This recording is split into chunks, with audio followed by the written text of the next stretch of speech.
નમસ્કાર પ્રવાસીઓ, શું તમે ચેલાસરા દાદાનું મંદિર જોયું છે? નથી જોયું તો તમારે રાપરથી પ્રાગપર રોડ પર જવાનું છે. ત્યાં તમને સામે ડાબા હાથ ઉપર ગાયત્રી ટી સ્ટોલ નામની દુકાન દેખાશે. ત્યાંથી જમણી તરફ વળી જવાનું છે. કાચો રસ્તો છે, ઉબડ-ખાબડ રસ્તો ખરાબ છે, પણ ત્યાં ગાડી કે બાઇક જશે. તમારે સીધું નીચે ઉતરી જવાનું છે. ડાબી તરફ પાકી દિવાલ છે અને જમણી તરફ એક તમને તલાવડી દેખાશે. આપ જોઈ શકો છો, આ જે તલાવડી છે ત્યાંથી સીધું કાચા રસ્તા તરફ જવાનું છે. ત્યાં સામે એક જૂની ઇમારત આવશે. જૂની કોઈ સરકારી કચેરી હોય કે અથવા કોઈ જૂની ઇમારત છે, ત્યાં સુધી તમારે પહોંચી જવાનું છે. ત્યાંથી તમારે બે રસ્તા નીકળશે. ત્યાં તમારે જમણા હાથે જવાનું છે. આ આપ જોઈ શકો જમણા હાથે તમારે કાચો રસ્તો ઠેઠ છેક ચેલાસરા દાદા સુધી કાચો રસ્તો છે. આપ જોઈ શકો છો, આપણે રોડથી નીચે ઉતર્યા, અહીં સુધી આવ્યા. આ સામે એક ઇમારત છે, ત્યાંથી જમણી તરફ વળ્યા. આપ જોઈ શકો છો, ત્યાં એક દિવાલ આવશે. એ દિવાલમાં તમારે ડાબી તરફ નથી જવાનું, તમારે જમણી તરફ જ સીધું જ જવાનું છે. આપ જોઈ શકો છો, આ જે તલાવડી છે એ તલાવડીના રસ્તે તમારે છેક સુધી જવાનું છે.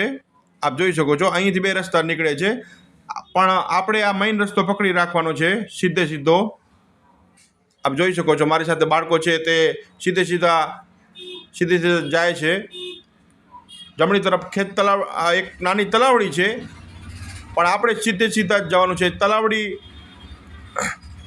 પૂરી થશે એટલે દાદાનું મંદિર આવી જશે, ચેલાસરા દાદાનું. આપ જોઈ શકો છો, ચેલાસરા દાદાની મંદિરની બાજુમાં જ આ તલાવડી છે અને છેક મેઇન રોડ આપણે ઉતરીએ ત્યાં સુધી તલાવડી છે. આપ જોઈ શકો છો, કાચો રસ્તો, ઉબડ-ખાબડ રસ્તો છે, પણ આપણે સીધા જવાનું છે. સીધા જશો એટલે ચેલાસરા દાદાનું મંદિર આવી જશે. ઘણા લોકો ત્યાં માનતા પૂરી કરવા આવે છે. ચેલાસરા દાદાને પગે લગાડવા નાના છોકરાઓને આવે છે. તો આ વિડીયો બનાવવાનો ઉદ્દેશ્ય માત્ર એટલો જ હતો કે ઘણા લોકોએ રાપરમાં ચેલાસરા દાદાનું મંદિર જોયેલું નથી, તો જે લોકોએ ના જોયું હોય તે ચેલાસરા દાદાના મંદિર સુધી પહોંચી શકે, એના માટે જ આ વિડીયો બનાવેલો છે. આ રહ્યું ચેલાસરા દાદાનું મંદિર, આપ દર્શન કરી શકો છો. પહેલાં તો પથ્થરો હતા, આ દેરી નથી. હવે થોડો ઘણો સુધારો વધારો છે, દેરી થઈ છે. આગળ ગેટ છે, તમે અહીંયા પ્રસાદી કરી શકો છો, બેસી શકો છો, દર્શન કરી શકો છો, એવી વ્યવસ્થા કરેલી છે. તો જય ચેલાસરા દાદા. આપે દર્શન ના કર્યો તો દર્શન કરી જજો. જય ચેલાસરા દાદા. ધન્યવાદ.